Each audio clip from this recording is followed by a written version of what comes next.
This is the Be One Change One podcast, where our mission is to help listeners define values, practice integrity, and inspire change. Our vision is to mentor men and empower them to achieve more by taking responsibility for shaping their own lives. He's CAS, an evolving man who has been shaped by adversity and continues to grow through his imperfections. And he's Roscoe, an imperfect work in progress that tries to suck less every day. Between us, we have over 40 years of Air Force fighter pilot experience with countless hours as trainers, instructors, and mentors. Join us and learn to take responsibility for your own life as we dive into subjects from leadership to resilience to vulnerability. Be the one who changes their course. Be decisive, driven, and purposeful. Set the example for others. Lead. We wish we'd had this show when we were younger men. Be the one. It's all good. Spread it out. Enjoy the studio space. Yeah. There's so much room for activities. Let's get up and walk around. Do what you got to do. Walk around, shoes on. Dude, so we spend so much time on the podcast giving people advice and what we think is good advice anyways. Yeah. And I'm sure there's a bunch of motherfuckers out there that laugh at us and go, that's dumb as shit. We're not smart. That's fine. I mean, I take notes about once every 10 episodes and usually just wing it and try to be the comic relief, the dumb kid in the corner. But we talk a lot about different books that we read and different recommendations. And a lot of our episodes and our topics and the finer points and the details of what we talk about come out of a lot of the books that we read. So why don't we take an episode and just show those books out there and tell people why we like them and some of the high points of them, and, you know, hit some of the cliff notes, and then maybe we'll drop the the Amazon links or something into the show notes, and so that people can go check some of them out if they want to. Yeah, absolutely. I mean, and just so the ones know, like, we've had some listeners ask us for recommendations on books. We had a group that we led, things on the horizon for the Be One Change One podcast. There'll be more coming around this, but a lot of the feedback that we got around that was guys asking specifically for, hey, books that kind of go along with some of the themes that we talk about, recommended, things to read. So yeah, that's what we're going to do today, you guys. We're going to give you guys a list of a couple of books.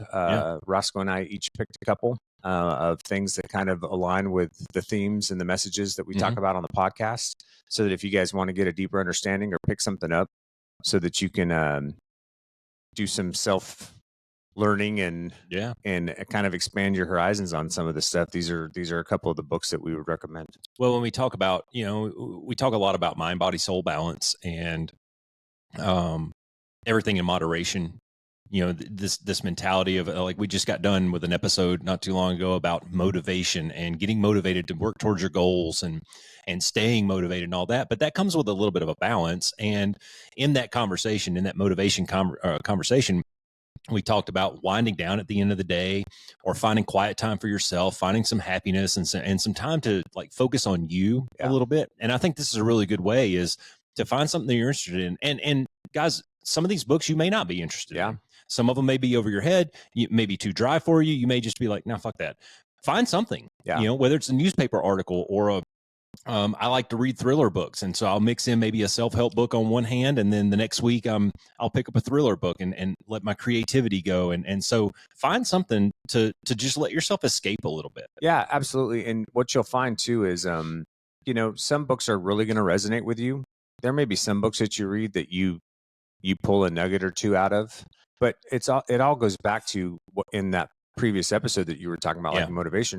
There's little tips and tricks that you can learn from other people that are embedded in these things that may be something that works really well for you. And so this is part of that self-discovery of finding out what are those things and getting some exposure to people that have, researched this work and done this work and have some tips and tricks and techniques. And maybe some of it will resonate with you, maybe some of it won't. And I think for this episode too, it's a bit of a good balance, because if I'm right, Roscoe, I think you enjoy books that are a little more conversational in tone. Yeah, for the most part. Yep. That's what keeps and grabs your attention, makes it easier for you to digest, where I also like conversational books, but I also I'm a dork, dude, and I like research books. Sciencey shit. I like to know the why and the how behind things, and so some of the stuff that I'm going to recommend is a little more geeky, and I do too. I do too, a little bit, but harder to. I don't necessarily need to know how to build it. You know what I mean? this is why, and this, okay, so here's a decent enough example of that. Tom Clancy versus like Brad Thor. All right. These are two guys who write thrillers, and they have their own little universes made, right? And I've read both of them. Clancy is very technical, very detailed. I love that. Like, he's going to tell you how many rivets are in the ship, where they came from, where the metal was ored out of the earth, and who stamped the fucking rivet. Yeah. I don't need to know all that shit, man. Yeah, I do. Whereas Brad Thor will say, there's a big ass boat that just blew a bunch of shit up. Yeah. So there's, I don't know, there's a little bit different. Some detail is good. Yeah. There's some guys that are described the M4 with all of its optics and all of its gadgets and widgets and all the guy's kit and everything, where there are other guys that just say, he's a warrior, he's carrying a big gun, and he's going to shoot some dudes. And so I think there's some balance in there for sure. There is. And again, just for the ones, right? This is part of this process is also kind of figuring out what works best for you, because the genre is wide open, right? I mean, there's a lot of people that read, like when we were talking with Alicia a couple episodes ago on boundaries, I think she recommended a book that's called How to Unfuck Your Boundaries. Yeah. And that is a great book that's written by somebody who's done a bunch of research on boundaries, but it's very conversational. Yeah. Like, and it's very palatable, versus, reading Daniel Goleman and maybe how he would describe setting appropriate boundaries in a book on emotional intelligence, not as it's going to be very dry. He's going to talk about all the research behind it. And so there's just, you got to find what works for you. I'm sitting here looking at the top book that you have listed here, and we've talked about this on the podcast, Brene Brown, and her stuff is a little more technical, I think, and she gets into the depth of some of the psychology and the science behind it and the research and all that kind of stuff. Whereas, and that was one of the books that we used. I'm going to let you speak to it in a little bit, but that was one of the books that we used when we started talking about values and really got granular on that. Whereas The Subtle Art of Not Giving a Fuck by Mark Manson, that's a little more conversational. It's a little more laid back. It's kind of more of a fun read, but they talk about a lot of the same things. They do. Another point that I wanted to hit was, I've gotten feedback from this in the past where people say books are so damn expensive. Now, especially if you're buying things in hardback. First editions in hardback are running between $20 and $30. Sometimes if you go to Barnes and Noble, or if you're ordering stuff off of Amazon, guys, you can get Audible books. You can go to YouTube and type in and listen to an Audible book on YouTube for free. Yeah. Okay. I bet you I got a bookshelf that's probably 70% full of books from Goodwill. Yeah. I go to Goodwill and I buy these paperbacks for 49 to 99 cents. Excuse me. I'll buy hardbacks for a couple of bucks. And when you're done with it, if you didn't like it, take it back to Goodwill. Yeah. Give it to somebody else, transfer that knowledge back over to somebody else. And you don't have to break the bank. That's the point you don't have to spend $30 on a hardback. I was researching for a project that I've been working on. And, Katie and I were kind of laughing about, we listen to Ed Milet a lot. And he talks about the reticular activating system and how when you start thinking about something a lot, then your brain filters out everything else and highlights those things to you. Here's a great example. What? You got a car that you like, that you think you want to buy? Yep. Guess what? You start seeing that car everywhere, right? Oh, red Corvettes everywhere. Yeah. Well, we went to Goodwill one day after we had this place that we like to go to dinner, and in the parking lot of that restaurant is a Goodwill. And our normal family tradition is we'll go out to eat, and then we go to Goodwill and we kind of have some fun and some laughs and try to find the shake weight, right? Well, Katie and I go straight to the bookshelf, and I'll be damned if we didn't find like 10 books that were related exactly to that project that I was thinking about.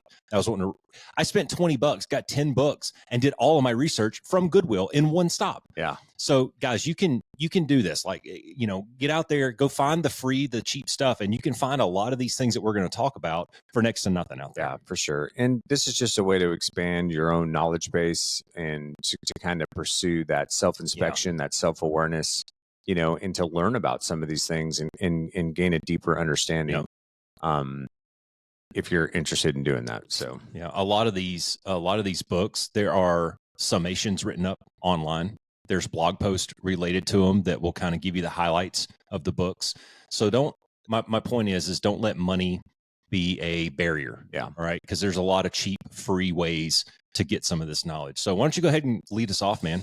Okay. Well, the first book that I would recommend, which I think is probably my favorite book of Brene Brown's, but it's Dare to Lead. So I think this is a book where she kind of ties a whole bunch of her previous research and previous writing together. And the focus of it is kind of around leadership. Well, it's the focus of it is leadership. But it's a great book. And the message is basically that to some extent, we're all leaders. Even if you're not the president or CEO, you still have leadership in your life, whether it's your friend group, your family, maybe the people that you work with. But you have to build courage. She talks a lot about the courage over comfort piece that we talk to, and then lead with it, learn how to lead with it. And a lot of it's about vulnerability. It's a lot of the stuff that we've talked about on the podcast. I like how Brene Brown writes stuff because she backs it all up. She's a researcher. So she's a PhD licensed social worker. And she backs all of it up with the research that she's done. So it is a little dense in spots, but the way she talks about stuff is conversational as well. Right. So I think it's pretty easy for anybody to kind of consume and understand. She kind of breaks things down very cleanly, very precisely. But in this book, she basically talks about 10 behaviors and cultural issues that get in the way of organizations and tries to attempt to kind of distill those things down. And she basically breaks the book down into 4 parts. So it's rumbling with vulnerability. She talks a lot about vulnerability, what it is, what it means, why it's important, how you live into your values. So the values exercise that we talked about in episode 4 for defining personal values, or episode 5, because we did self-inspection first. That exercise basically comes from this book to a certain extent. And then how to brave trust, and then learning to rise, and tying it all together. So anyways, it's a great book. Like I said, a little bit deeper into the research. She talks about shame and empathy and self-compassion, a lot of the same topics that we've talked about on the podcast. The importance of self-awareness and why it matters, because guess what? Who we are is how we lead. And so you have to understand those pieces, how to build courage. And then she talks a lot in the book too about, part of her description of being courageous is learning how to take your armor off in leadership roles, right? So we tend to, in life, want to armor up when we go into certain environments, especially if they feel unsafe, or if, there's any kind of criticism or things like that. We start to put armor on to protect ourselves, right? And she's actually talks about it's really important from a leadership perspective to pull some of those things off and to stay vulnerable, to have that courage over comfort, to seek out other people's advice and inputs, things like that. So yeah, she has, there's a bunch of good stuff in here. She goes through a whole braving inventory in part 3, which is how to brave trust. And it talks about boundaries, reliability, accountability, integrity, generosity, all these different pieces that, a lot of this. So like, if you guys are a fan of the podcast and you want to read something that's kind of encompasses a whole bunch of the stuff that we talk about, this is a great place to start. Brene Brown's Dare to Lead. That's cool, dude.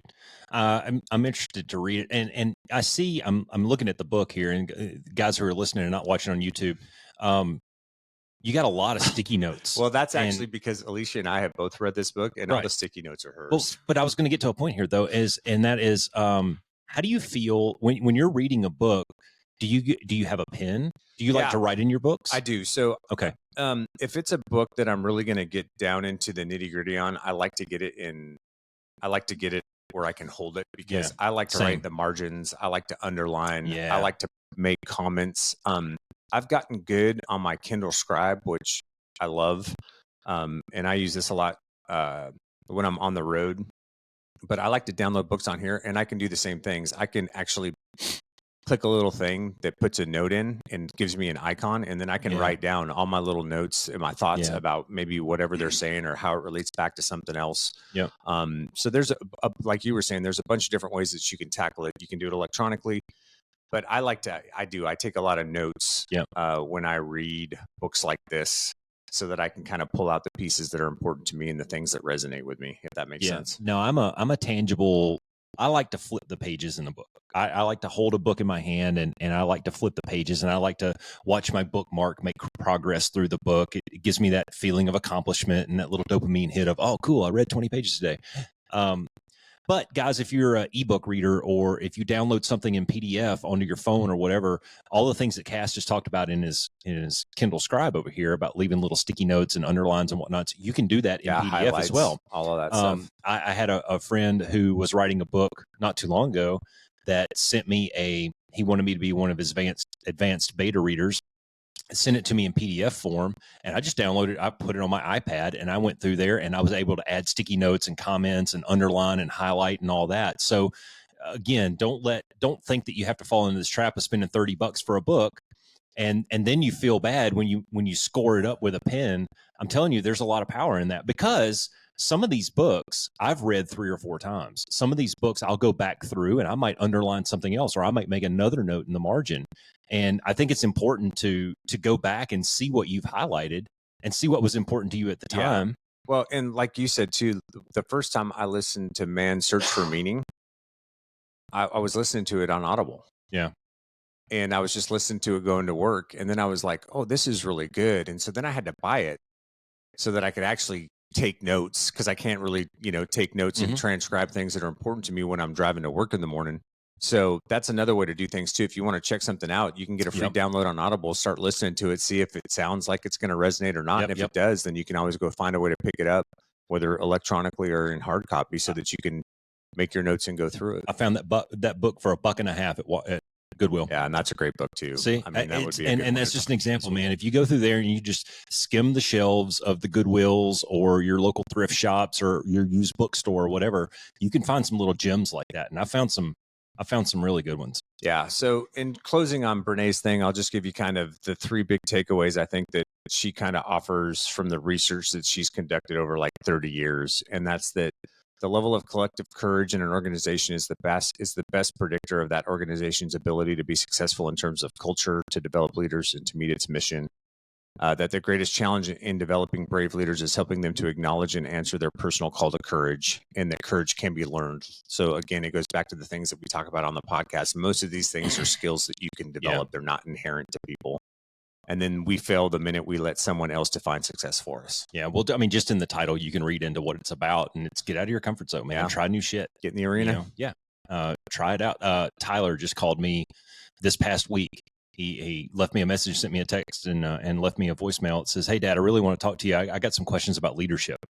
And he's getting ready to go to the police academy, and he's got some opportunities to lead. He's a little bit older than some of the other cadets, and he was looking for, hey, man, how do I've never been in a leadership role like this before. So how do I start? And I was like, dude, look for little opportunities to lead. Like right now, even before you guys start collecting everybody's phone number, download Signal or WhatsApp, and create a chat for everyone. That's leadership. Yeah. You just put that together for everybody. And now you have a way to pass information, to bitch about the cadre, to whatever it is, and that's leadership. Yeah. And the next time somebody has a question about something, they're going to think about you first. Yeah. Because you took the initiative on that. So leadership doesn't have to be this big formal thing. Like I'm the guy in charge at the podium with the gavel.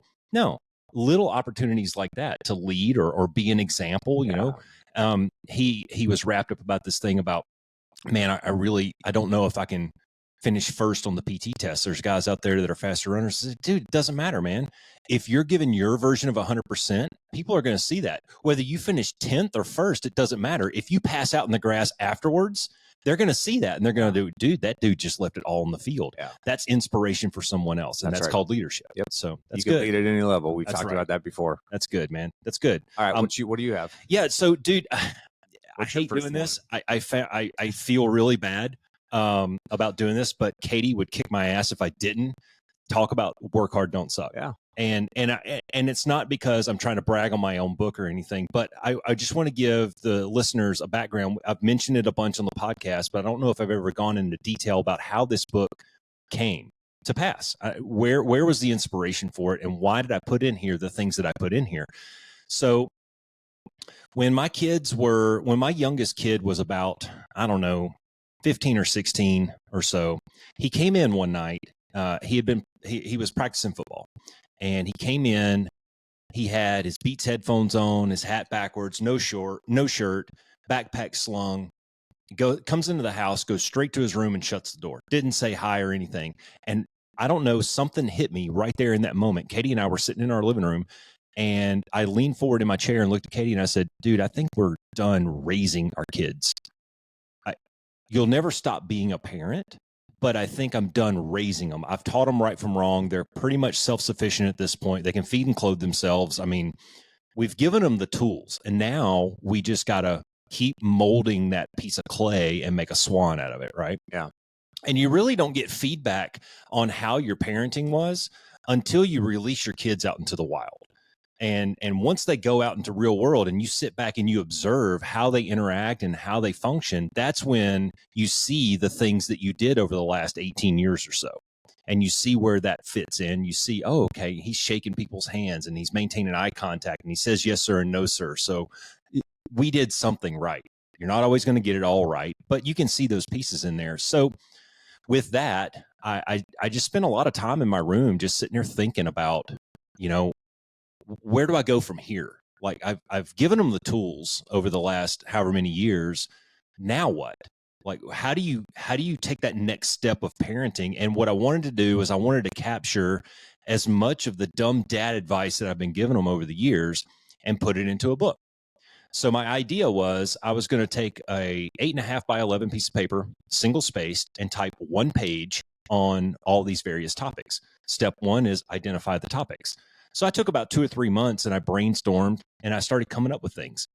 And I ended up with a list of about 160, which is way too much for a book. If I handed my kids a book that's like the size of the Bible, they wouldn't read it. But if I could break it down into chunks like this, these are like bathroom readers, man. Yeah, they are. Like you can pages long. Yeah, you can get through this in 3 or 4 or 5 minutes per chapter. And that was by design for a younger generation to thumb through these things pretty quick.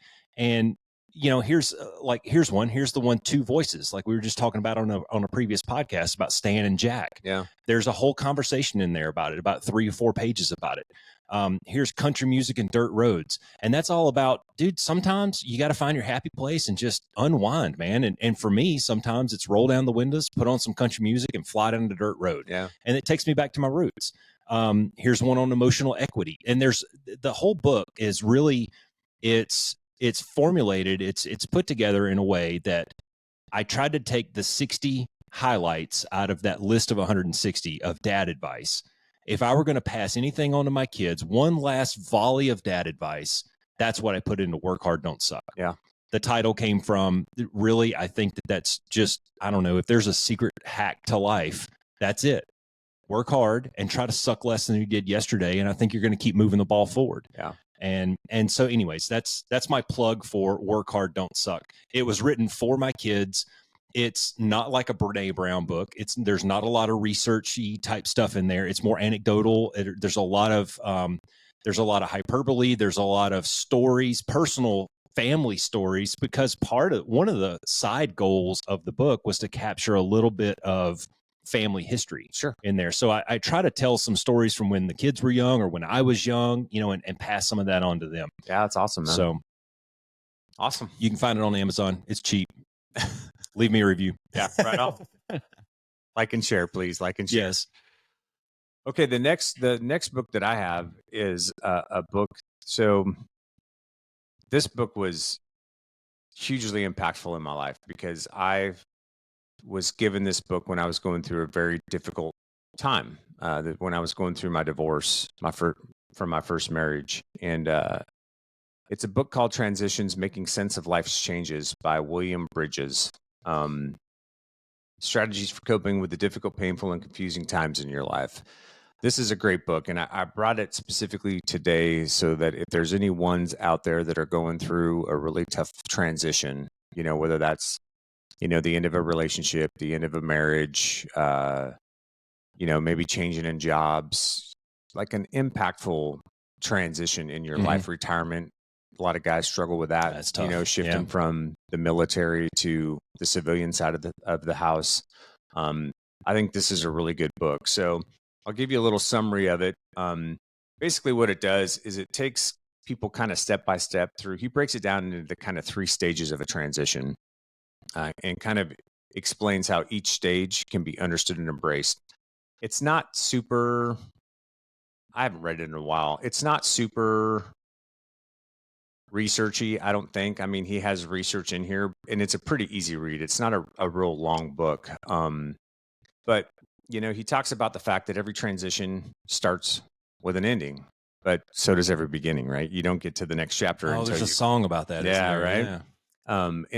And he goes, too often that we misunderstand transitions in life and confuse them with finality. Like, that's it. That's the end. Yeah. This is over.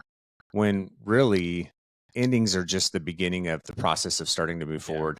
This book touches a lot on resiliency traits that we've talked about too, because it's the focus on it is, dude, when you're going through that hard time in life, it's like, how do you come out of it on the other side, learning what you need to learn and being better? Yeah. Right.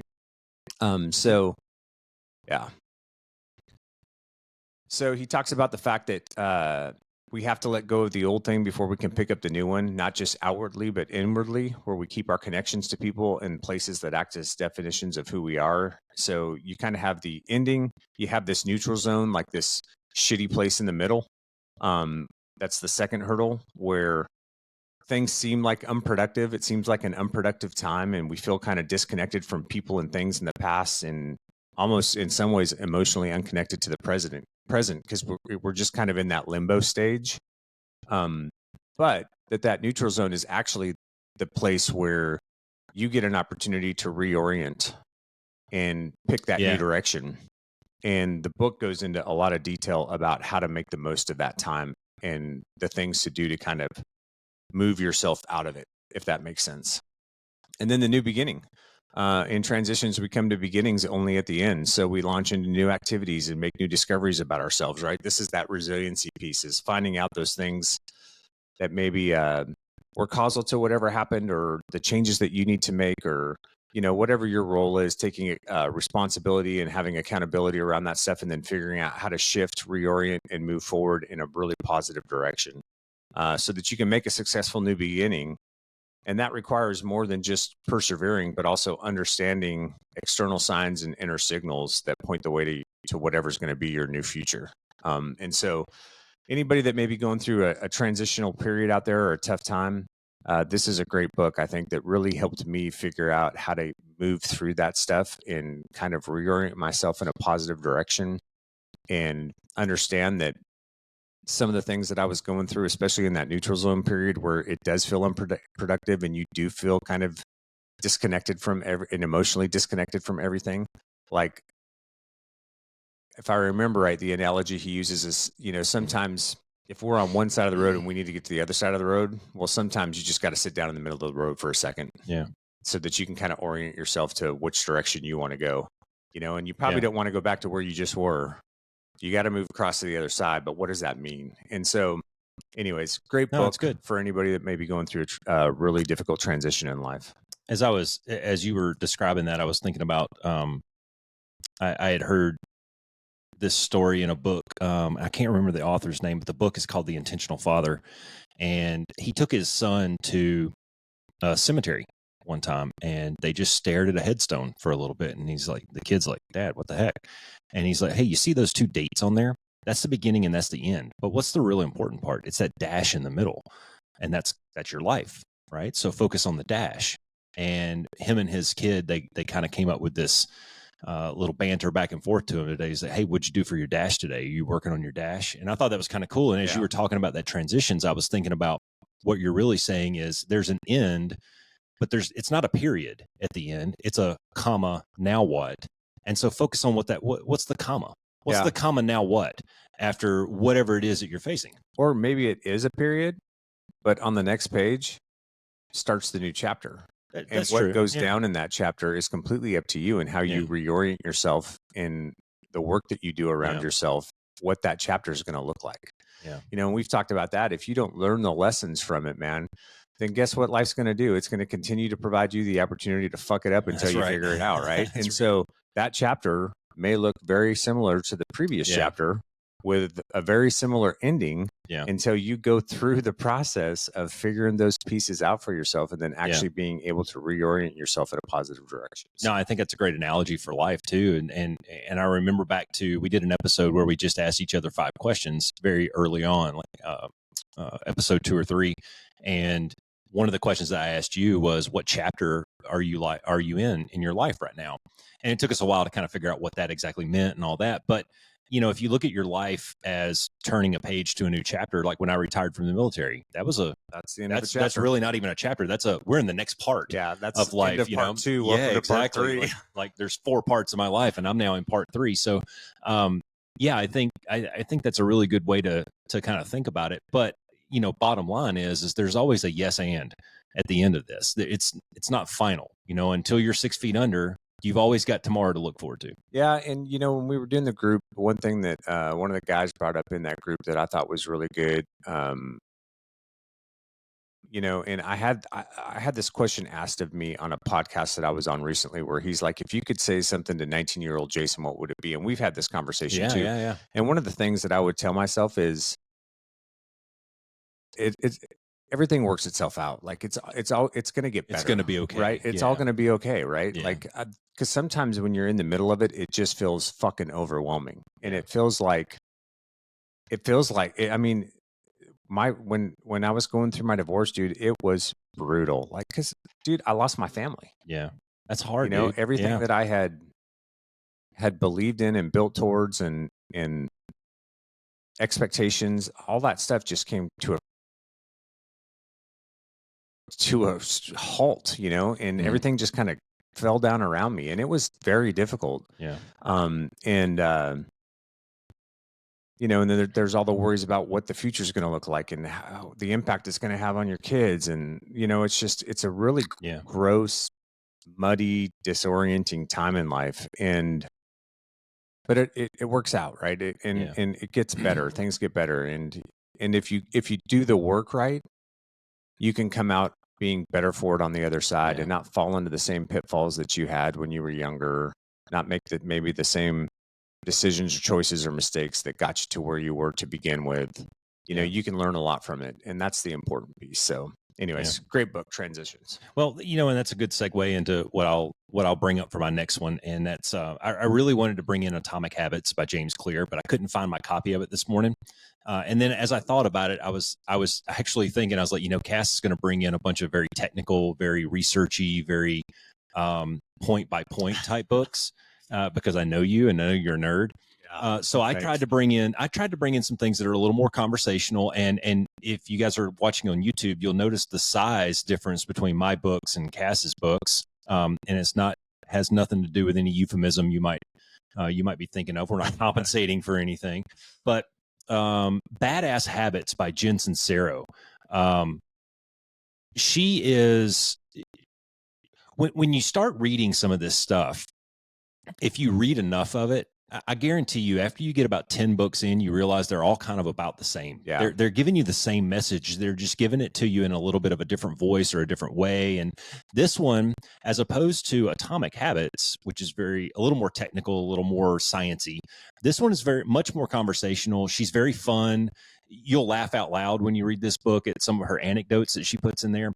But the key takeaways are exactly the same. And it's all about reshaping your habits, right? And kind of starting from scratch, start from ground zero. And you have to identify the habits that you want to reshape, and then set the small goals and keep moving forward. And it's a really quick read. You could get through it in a weekend. And if you take a pen and a highlighter to it, it'll take you a little bit longer. But I think you'll be able to pull out a lot of the things that we talk about on the podcast here. It's fun, it's quick, it's easy, and I would recommend this to anyone. I've given this book to all my kids, whether they've read it or not, checks in the mail. But it's I don't know, it's pretty simple. It's pretty easy to get through. Is there anything that you remember specifically from it that stuck out to you? Dude, no, because like I said, they all kind of blend together, and without going through it page by page. one of the anecdotes that we've talked about on the or one of the analogies that we've used on the podcast is the 60-to-1 rule, where in flight training, if I told you to fly a heading of 360 and you fly a heading of 359, after 60 miles, you're going to be a mile off course. That's only a 1 degree change, but if you give it long enough, it adds up to a huge impact. Pulls you off, right? Yeah. And that's really James Clear almost uses that exact analogy in his book, and I've seen it floating around, the LinkedIn guys and all that stuff. And she just wires it slightly different. She talks about exactly the same stuff. It's just she says it in a little bit of a different, more fun way. That's cool. Yeah. All right. Talking about geekery.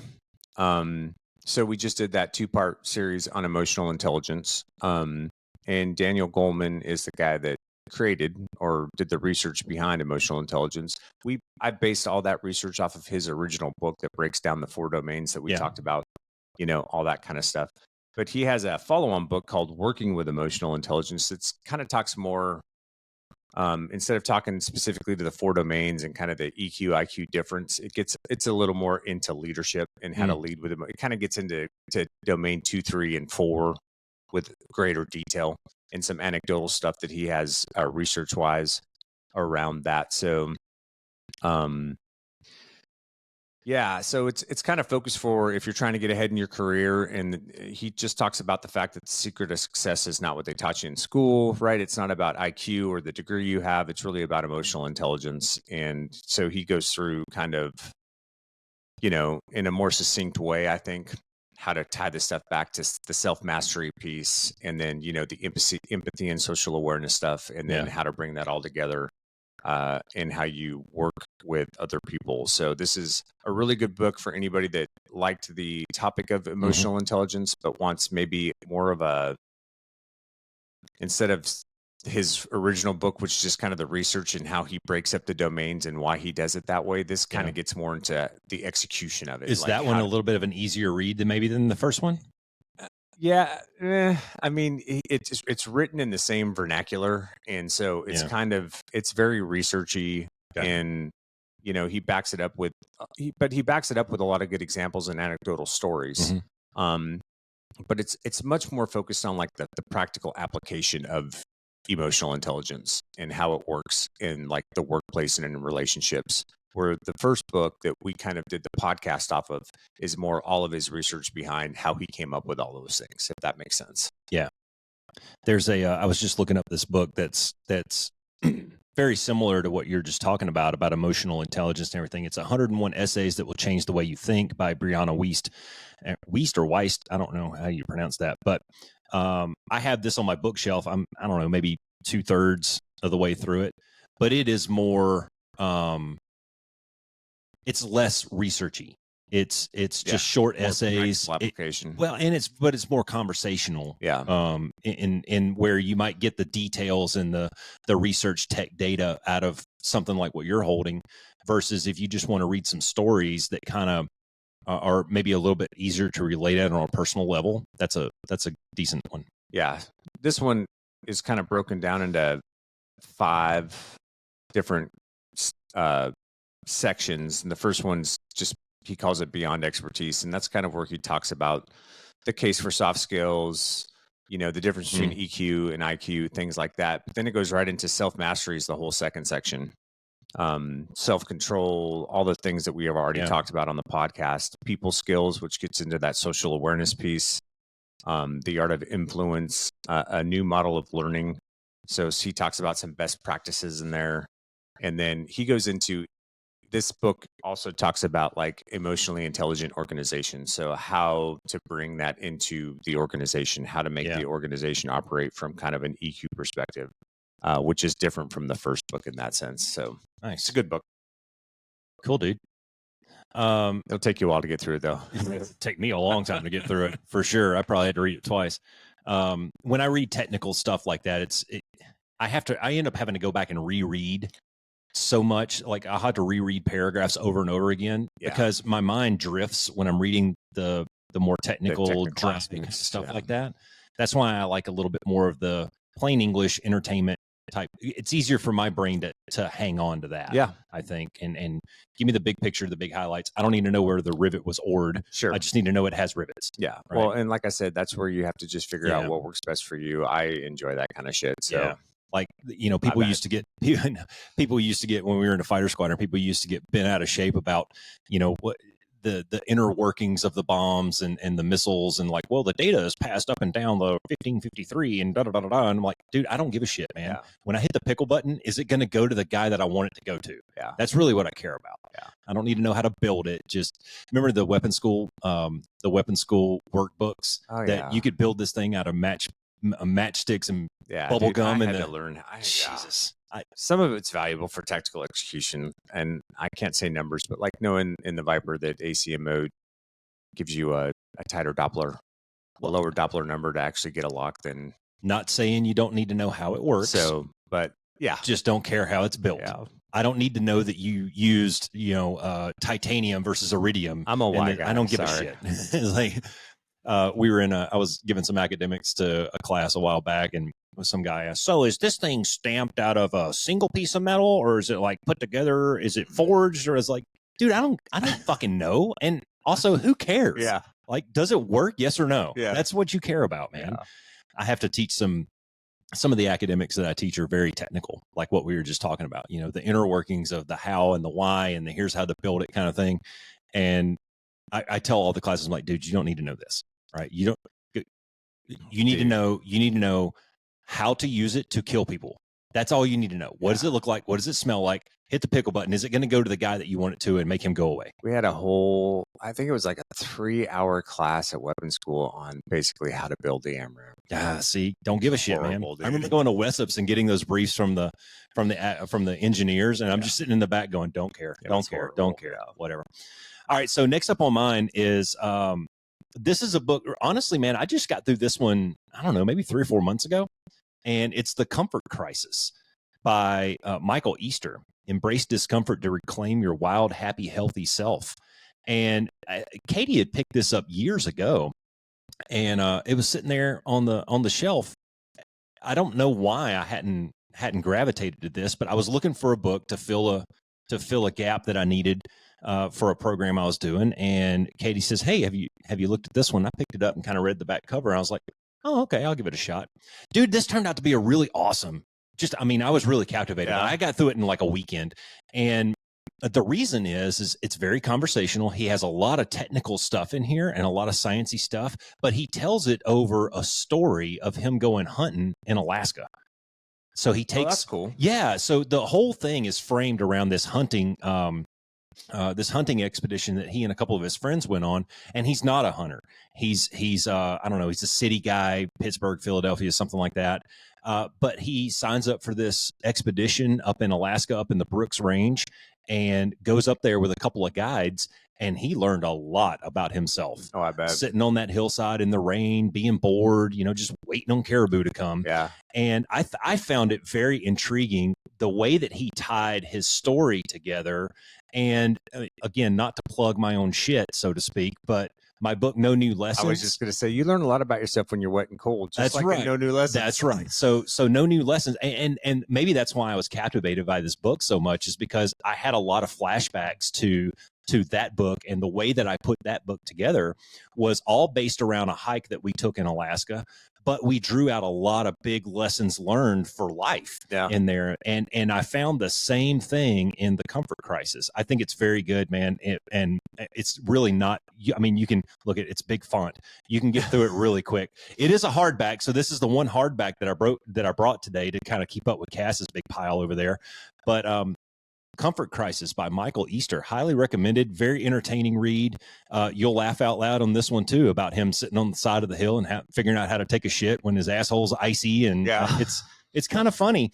But get out of your comfort zone, man. Do something that you've never done before. Do something hard. Yeah, get out and try something. Try something you've never done before, and you'll find self-improvement in that process of figuring it out. Yeah. And I thought that was really unique. So highly recommended book. Right on. To get off of the geekery for me and the the stuff that we kind of talk about that's related to, personal growth and development on the podcast, the next book I wanted to share was a book called The Next 100 Years, A Forecast for the 21st Century by George Friedman. So George Friedman is a futurist. He's a futurist, so he's a strategic futurist. He thinks about like what the geopolitical and strategic landscape is going to look like in the future. He's the founder of Stratfor, which is a preeminent private intelligence and forecasting firm. And so in this book, he talks about the next 100 years and what the kind of the geopolitics are going to look like what the challenges that America is going to face. It's going to look like the Hunger Games. Yeah, like economically, politically, and militarily. And it's a really interesting book and a really interesting read, and it's just his kind of 2 cents. It was I don't remember when it came out. Is it kind of like a 1984 kind of thing?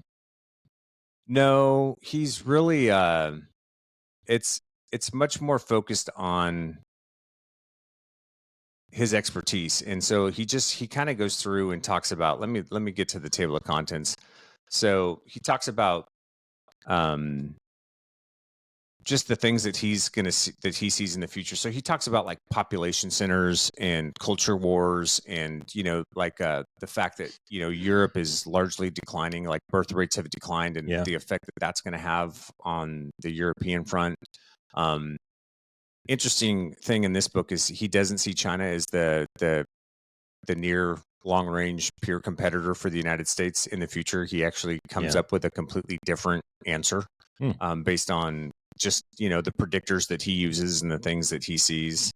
Talks about the new fault lines. He thinks China is a paper tiger.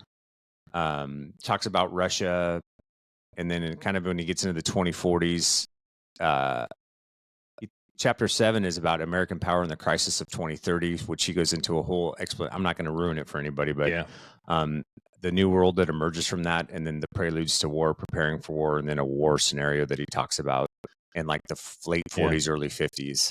And it's not who you think it is. I'll just say that. When was that written? Let me see if I can see the date on the front of it. It was written, the first time I read this was like back in 2011, so it's been out for a while. Interesting. And I don't know if he's done an update to it or not since then. It'd be cool to see if he had a V2 of that, to see if he's on timeline or going, but if shit's getting a lot worse, a lot quicker than I thought. But if you like, looks like 2009, or 2010. If you like strategy and geopolitics and things, which that stuff's interesting to me as well, this is a great book, and it's a really interesting read. Yeah, no, I might have to check that one out. I'm interested in that kind of stuff. Also, there's I try not to read things like that are like doom and gloom. That's not really doom and gloom. I don't want it to be like, I don't want to read it and go, oh fuck, man. He just kind of talks through stuff and goes, hey, from a strategist perspective, these are the markers that we look at, these are the indicators that we look at, and here's kind of our best guess. This, if I was going to pick a likely course of action, here's what it is. I could get down on that. When you start throwing in a bunch of opinion of here's the most dangerous course of action. No, it's not like that. It's not like a military brief. Yeah, it's a very easy read. And it's very interesting. No, I'll check it out, man. If you're into that kind of stuff. Yeah. Well, I'm curious though, because I think we can all agree that things are changing. Things are changing very rapidly. Technology has a huge impact on that. Our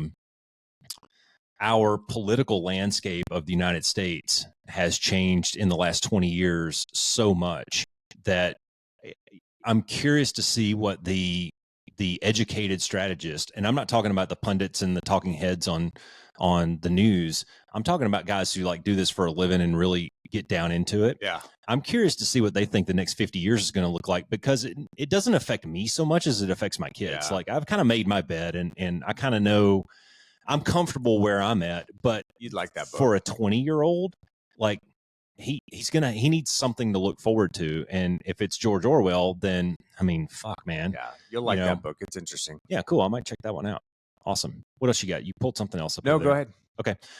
Well, my last one is, I say my last one, I'm going to talk about a couple others that I don't have with me, but, if someone were to call me and say, hey man, I'm looking to start a self-awareness journey. I'm looking to start a self-help journey. I want to turn a corner in my life. do you have a book that you recommend? This is the book that I would hand them, and it's The Everyday Warrior, A No-Hack Practical Approach to Life by Mike Sorelli. He's a former Navy SEAL guy. He owns a company where he goes in and talks about leadership and all that. But this book could honestly be an outline for the Be One Change One podcast. There are so many lines of parallel in here, and he talks about so many things, and you can see that I've got it chalked up with notes. But I like it because it's conversational. He writes in a tone. He's a military guy. Yeah, it's very direct. So it's very direct, Yeah. and there's not a lot of fluff in here. He does have some examples of some projects, or some research and things. He backs it up with. No, that's a very good book. He backs it up with fact, but I just like, he starts out right here in chapter 1, the everyday warrior mindset. And we talk about it in terms of the fighter pilot mindset. Yeah. And it's a winning champion's mindset is really what it comes down to. There's a lot in there about drive, motivation, accountability, find your tribe, surround yourself with the people that are going to help get you to where you want to be in life. And I think it's very succinct. It's not very wordy. That. No, it's not. He bulletizes a lot of stuff, Yep. and he kind of breaks it down in just really easy chunks, digestible chunks. One thing I like it is at the end of the chapters in here, he has what he calls an after action report. We call it a debrief, and you basically go through whatever the topic of that chapter was. You go through and you kind of debrief your life in relation to what that chapter was about. On the warrior mindset or the fighter pilot mindset, let's go through your life and see how many of these containers do you check. Yeah. And the ones that you don't check, let's make an action plan to move forward to start looking at those and get some, inspection and have a process and a plan moving forward on it. I don't know. I think it's very good. It's very easy. It's very quick. And yeah, I mean, just a really good overall whole person approach to self-improvement wrapped up in one easy book. Yeah. That's awesome. Yeah, I agree. It's a great book. Yeah. There's shit in here about social media. There's shit in here about victimhood. There's shit in here about finding your tribe, leadership, followership, setting goals. There's all that stuff that we've talked about. Yeah. And he goes into decent enough detail that you're not left wondering. And I really like the direct approach. He just says, here it is, boom. It's like throw a grenade on the table. Here it is. We're going to talk about it and move forward. Yeah. So not a lot of fluff in here. You from page 1 to the end, there's something on every page. Right on. So good shit. What else? We could talk books all day. I mean, I was just going to say I'm a sci-fi geek. Yeah. And so when I get tired of reading things like this, I transition to sci-fi. Yeah. And I like thrillers. Yeah. Yeah. The best sci-fi series that I've read is by a man named Richard Fox, who's a retired Army guy. And I'm hoping to get on the podcast here in the next month or two. But awesome. he wrote a sci-fi series called The Ember War. Mm-hmm. And anybody that likes sci-fi, I would highly encourage you to read Ember War. It is a great series. The original series is like 10 books, but it's got spin-offs for different things. It's kind of like Star Wars. It's so good. Yeah. It's so good, man. Good. I love it. I love his writing. Yeah. It's a very easy read. It's a book you can, put down and come back to when you need to, although there are times where it's difficult to put it down, but he does a great job with it. So that'd be my non-dork. Yeah. Well, maybe it is still dorky, but that'd be my sci-fi pick for anybody that's looking for a sci-fi series. Katie just finished one. It hit bestseller recently, and it's called The Women. Have you heard of this one? No. Yeah, it was about nurses in Vietnam, and it follows this one character's journey through it. It's kind of a historical fiction piece. And I like to read those types of books. Like I like the standalones, but I much prefer a series of books. Like start at one and follow this protagonist and maybe 2 or 3 of the external characters, follow them through a 20-book series and see where they end up. I think that those are fun. The challenge with those ones though is every now and then you're going to hit a book where you're like the topic or the scenario, the story. It's like, okay, dude, come on. Yeah. Like you're running out of ideas here. You can tell that this is a filler book to get to the next one, kind of thing. So his that's aren't a that little way bit at all. It's very engaging, and I think he's a great storyteller. So, anyways, I wanted to touch on a couple that we didn't bring with us. I would be completely remiss if I didn't mention Can't Hurt Me by David Goggins on this one. And the reason I don't have the book with me is because, dude, you have to get this one on Audible. You have to get the ebook, or sorry, the Audible version of this one, either on YouTube or wherever you get your Audible books. I use the Audible app, but Can't Hurt Me by David Goggins. He wrote the book, and then he has someone else read it. So you can't read it. I couldn't listen to an entire book in David Goggins' voice. Stay on, motherfucker. But the guy that reads it, at the end of the chapters or at the end of the various sections, they stop and then they have like a little podcast, like a little interview. And that's why I say, you have to read, you have to listen to this one, because he writes it very well and the writing is very in depth but the conversations afterwards and the questions that the guy the narrator, he asks him a lot of pointed questions and has him amplify some of the things that were in the book that maybe he didn't get into enough detail on. And guys, I've said before when we had the motivation episode, if you can't get motivated to listen to Goggins, then you got problems. Yeah. Man. That dude has such a phenomenal story, and the way that he tells it from start to finish. He's the only guy ever that was a Navy SEAL, an Army Ranger, and an Air Force TAC-P. And he was almost a Delta dude. He failed on like one of the last evolutions. And he didn't fail because of, any kind of physical or mental or anything like that. He simply made a mistake is all it was. He made a decision that turned out to be a mistake. So he could have been even next level kind of thing, but ultra marathon runner. And dudes, if you want a tutorial on how to build a tough mindset and just power through some shit, that is a really good book. Okay. It's that sounds really awesome, man. Yeah, it is. I've never listened to it, but I'm going to go get it on Audible. Dude, I highly recommend it. Yeah. Highly recommend it. There's some language. If you're averse to strong language. I don't like fucking language. Yeah. Roscoe. Well, fuck. Then that fucking book is not fucking for you. But anyways, it's good.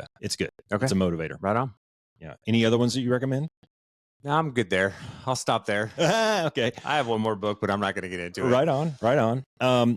Don't discount the, what's the word? There's a word that's escaping me right now. The staples, right? When you start talking about the self-improvement, self-help, kind of where to get started, there are some staples out there. And I would say Man's Search for Meaning is a good one. Yeah, Man's Search for Meaning Victor is an excellent Frankl. one. Yep. 7 Habits. Habits. About that on the podcast. Seven Habits is a really good one. Yeah. 7 Key Decisions too. Yeah. Right. That one's pretty good. It has a little bit of a Christian slant to it. So if you're not into that, maybe don't pick it up. But the points are still good. The points are good. Yeah, the points are good. How to Win Friends by Dale Carnegie. That's a really good one. And those are ones that, dudes, I would probably not get those on Audible because it turns into wah, wah, wah, wah. Yeah. Those are ones that you probably need to get a pen and a highlighter and take some time to get through them to really get the points out. 7 Habits it's a good book, but it's a little dry in some areas, jam-packed with good information. But I think a pen and a highlighter would do you better than listening to that one. I agree there. So, right on. What else you got, brother? Dude, we like you said, we could go on forever about these, but I will say though that find some balance in this. I wouldn't go into like a 6-month. I'm going to read nothing but self-help because you're going to drive yourself nuts. Yeah, you're gonna hear the same shit over and over and over again. Yeah. So maybe a one-on, one-off. Is a good balance. And the good thing too is if you find an author that you really like, stay with that author for a little bit too. That's one way to really pick up some good stuff because a lot of them branch out and go into other things. And most of them have written more than one book, so you can find some really good stuff if you find somebody whose writing style is kind of attuned to the way that you learn or like to learn. Yeah. So, but yeah, there's a trap there. And I fell into this trap of I read this one really good book by this one author. I really enjoyed it. And then I went and got his second book and it was a fucking flop. It was horrible. Because all he was doing was riding the wave from the first book. Yeah, that's true. And he was trying to capitalize on the momentum that he had. And his second one was flat. And it's good to get different perspectives too, right? Yeah. So it's always good to kind of expand your horizons and read, books from different people on similar topics just to get different perceptions because everybody looks through the world with a little bit of a different lens and there may be something that somebody has that resonates with you more than another. So well, that's Atomic Habits and Badass Habits. It's the same shit, just told 2 different ways. Yeah. Absolutely. Yeah. So other than that, Cool, if you man. guys like the podcast, like and share. Follow us on YouTube. Yeah. Hey, we just dropped our 50th episode not too long ago. Yeah. And we hit 5,000 downloads. Right so on. fucking winning, man. Yeah. Be the change. Be the one.